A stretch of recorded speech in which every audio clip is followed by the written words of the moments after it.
Happy New Year, guys! Happy New Year, guys! So, sisimulan natin yung bagong taon ng road trip, bro. Diba? January 3. Travel tayo. 2024. First trip of 2024. First trip. Manila to Mindanao. Luzon to Mindanao. Luzon to Mindanao. Land trip. So, babiyahe tayo ngayon. Luzon to Mindanao via Fastcat.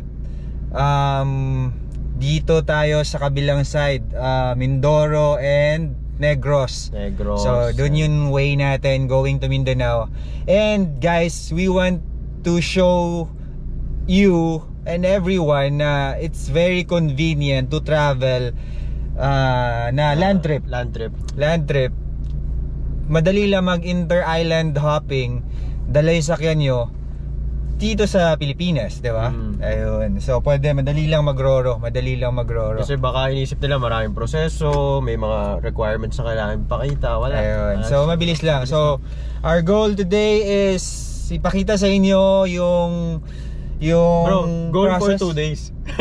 Goal for 2 days. Kasi 2 days tayong babiyahe hanggang Mindanao. Pero can you imagine, 2 days lang nasa Mindanao ka na. Dire-diretso. Tapos, during the process, may mga spot ka pang pwedeng daanan. Ayun. So, yun yung masarap pala. Yun yung advantage na pag bumiyahe ka, dala mo sa sakyan mo. Correct.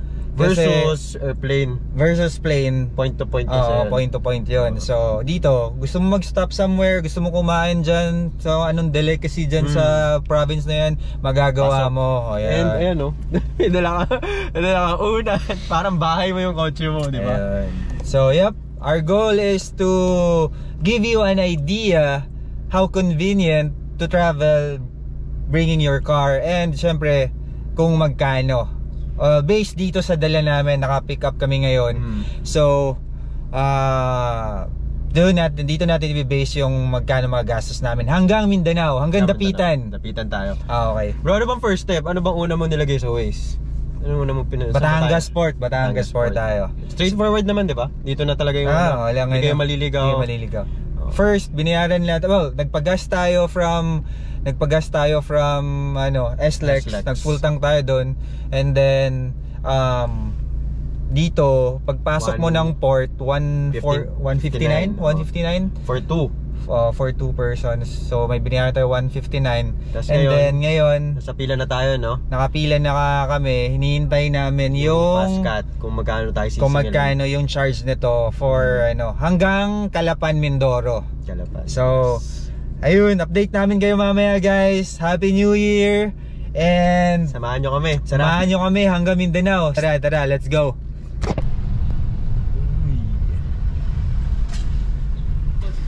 Opo. Sa may gito sir, amayan po. Kaliwa po kayo. Kaliwa. Makalangkat to sir. Thank you. Sige po.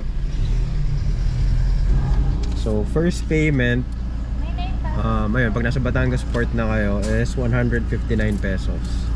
RK. And ito yung Port of Batangas. Dito po yung pila yung mga kotse. Sir, may binayaran kayo sa gate? Meron. Pasay lang sa mga ating bitana.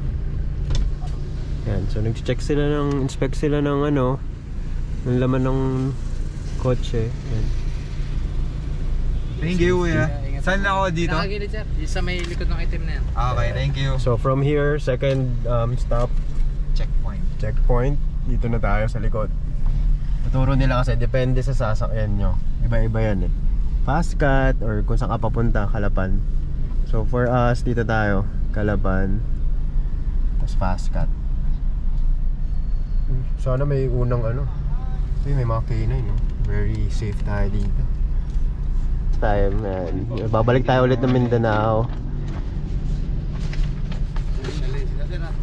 Nakita ko itong pangalan mo. Tapos parang naalala ni Kuya. Isa na bali, sa inyo muna pare.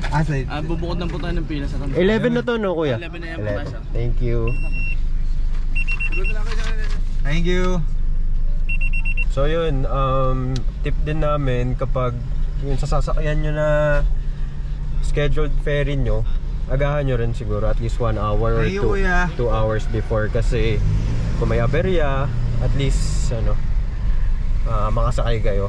Tsaka baka ngayon maraming passenger. Kung maraming passenger, sure ball. Sayang kasi, di ba, kung waiting mode kayo. Sino ba nakilala nila? Mototesto? Mototesto. Na convoy. Bro, talaga makikilala yun eh. Ilan tayo nun? 25, Tatatak 25, talaga sa kanila yun. 25 yun eh. Maalala nila. Nastorbo sila. Nastorbo sila. Ayan. So dito din pala sa waiting area, merong mga ano dito, establishments, pwede kayong magkape. Kung wala kayong kain, pwede dito mag-ano, may CR din yan. So ayun, hintay lang natin yung taga Fastcat. Tanong natin kung magkano babayaran natin. So isang masasabi namin na dapat lagi nyong dala, tape. Diba? Sabi nga nila duct tape, ano yun, lifesaver yun. Ito, dalang electrical tape. Naputol kasi yung mount ng GoPro. Ayan. Tsaka isang sabi nilang okay din na dinadala, super glue, mga mighty band, ganyan. Ayan, Okay na agad. First to board. Or baka tayo lang yung ano. Lalaman eh. Lalaman. Hindi, nasa una kasi kami rin sa pila kasi maaga tayo. Ako nyo natingnan? Okay na?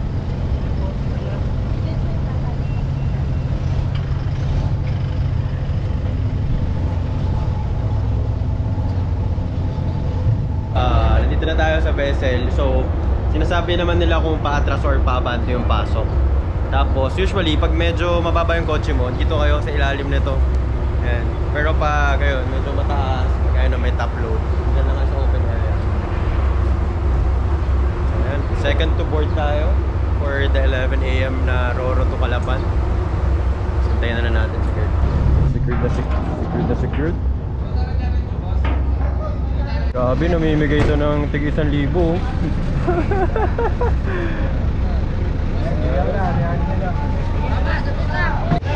Okay, mga idol natin, salute sa inyo mga kadet ng Fastcat. Ayan. Bro, baka linisin pa nila yung Hilux. Car wash pa daw nila. Lupit, namigay ng tig 1,000. Dala ko yung ano yun, may wagang bag. Ayan. So, saan tayo pupunta bro? Anong ano natin? Anong area natin? Business class tayo. Pakita natin sa inyo. Yan sila idol.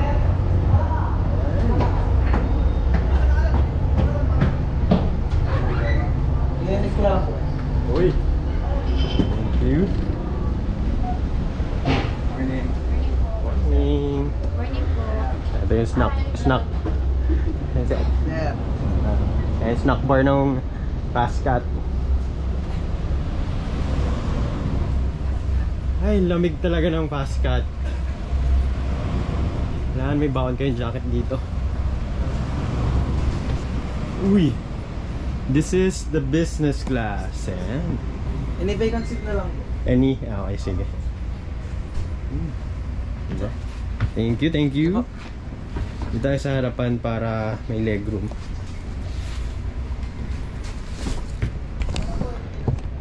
Tapos, may ano rin tayo dito. Sariling toilet.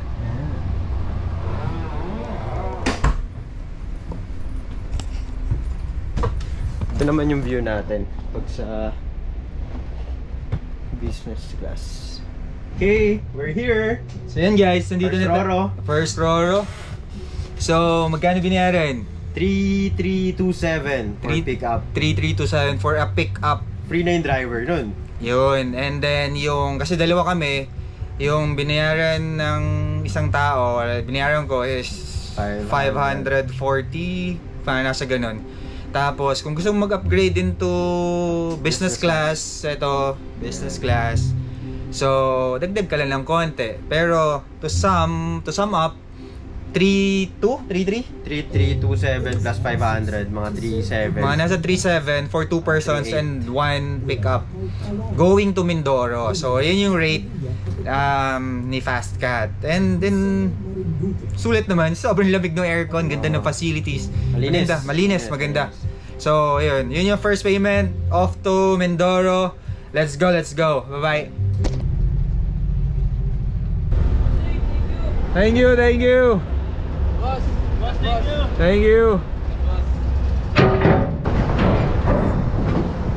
So guys, nandito na tayo sa Calapan, Mindoro after 2 hours of travel. Saktong-sakto. Ayun, so Babiyahe naman tayo to kabilang dulo, Bulalakaw Port for about 4 hours. Then doon naman tayo tatawid going to Iloilo. So that's it guys. Baka nyo lang, biyahe muna tayo to Bulalakaw Port. Let's go.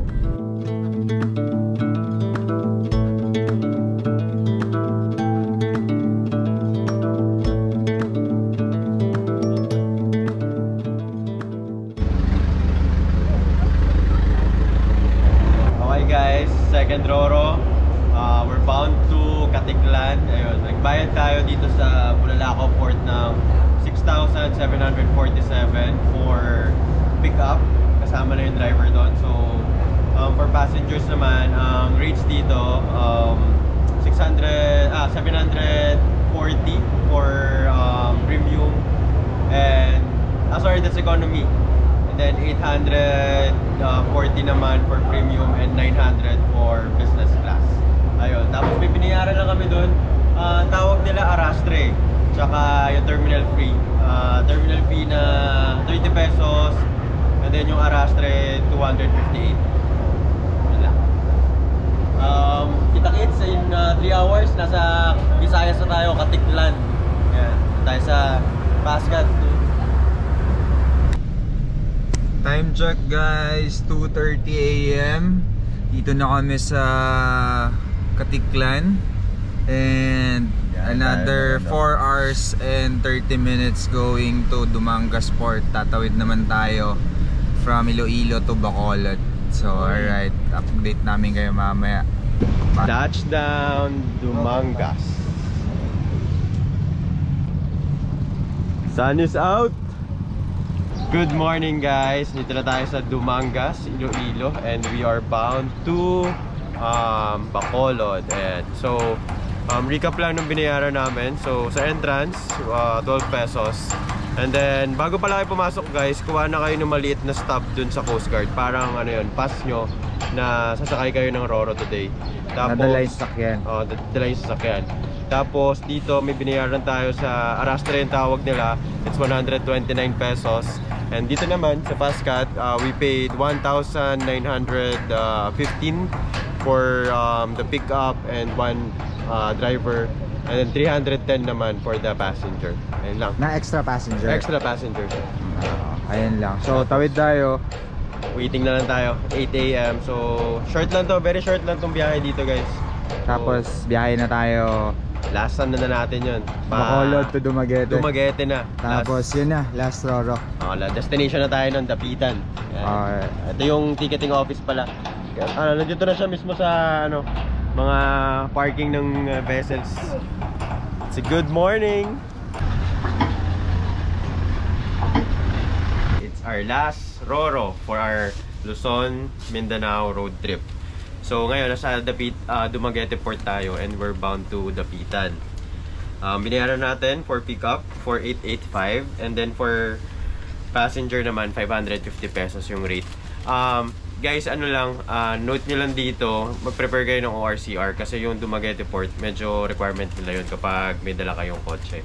Pero other than that, all the same, may mga babayaran lang kayong terminal fee, tsaka yung mga arastre ba tawag doon, or tsaka papatatak kayo sa mga Coast Guard. Ituturo naman sa inyo ni Fastcat sa ticketing office kung saan yung mga babayaran. For Dumaguete naman pala, nagbayad lang kami ng 15 pesos na terminal fee at tsaka 129. Yun lang. So in 3 hours, destination na tayo. Parang kinuha natin ng 1.5 days yung Manila to Luzon to Mindanao. How fast, how convenient, di ba? Very fast, very convenient, and very safe. Very safe. Kasi hopefully safe naman tayo makakarating doon. So far safe naman. So far safe kami. Actually, share na lang namin. Hinabol kasi namin dapat yung 3 PM. Dapat mas maikli pa. Tinan mo with Fastcat, kayang-kaya nyo makarating ng Mindanao in less than 2 days. Kaso hindi kami umabot na, siguro late kami ng 40 minutes. Traffic. So, na-traffic kami sa Dumaguete. Pero other than that, wala naman kaming conflict. At least nakapagpa-massage kami, tsaka nakapaggala kami dito sa Duma. Pero ayun, see you in Dapitan. Check nyo, baka mag-upload kami ng vlog. Mag-overlanding tayo doon. So, nasa Mindanao tayo. Pabalik na Manila, dadaan tayo sa kabilang side, which is yung Surigao, Samar Leyte, and Bicol. So ngayon nandito na tayo sa Surigao Port, kung saan nagbayad tayo for a pick up ng 4,650 pesos. Ayun, libre na yung driver. Fastcat pa, diba? Via Fastcat pa rin tayo, syempre. And then yung economy naman ng Fastcat for passenger is 464 pesos. Ayun. And other than that, yung usual na terminal fee na 129 for car and driver and 30 pesos per passenger. So ayun, waiting na lang tayo for 12 midnight. 3 hours ang biyahe natin papunta ng Liloan. So ayun guys, check nyo tong adventure na to. So last Roro ride na natin. Nandito tayo sa Dapdap Port sa Allen, sa Samar. Share natin ulit kung magkano yung mga binayaran natin po. So for Hilux, we paid 1,915. Free na yung passenger doon, yung driver. So kailangan natin magbayad ng isa. So ang binayaran natin is 185 pesos. And other than that, may binayaran tayong 258 pesos. Yun yung para sa arastre, and terminal fee is 30 pesos. Ayun. So ayun, ito yung pinakamaikling Roro ride natin. So 1 hour lang, nasa Matnog na tayo sa Sorsogon. So ayun, that will be the end of our parang trip. Mindanao, Luzon, Visayas, Mindanao, and then pabalik ulit. So again, thank you Fastcat, kasi hindi to magiging possible kundi sa inyo. And then guys, we are inviting you or encouraging you kung gusto nyo mag-ikot din ng Pilipinas na via hotelin nyo yung sasakyan nyo, sa panyo na Roro.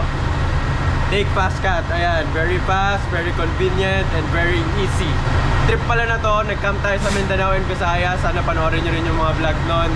And yun lang, thank you so much.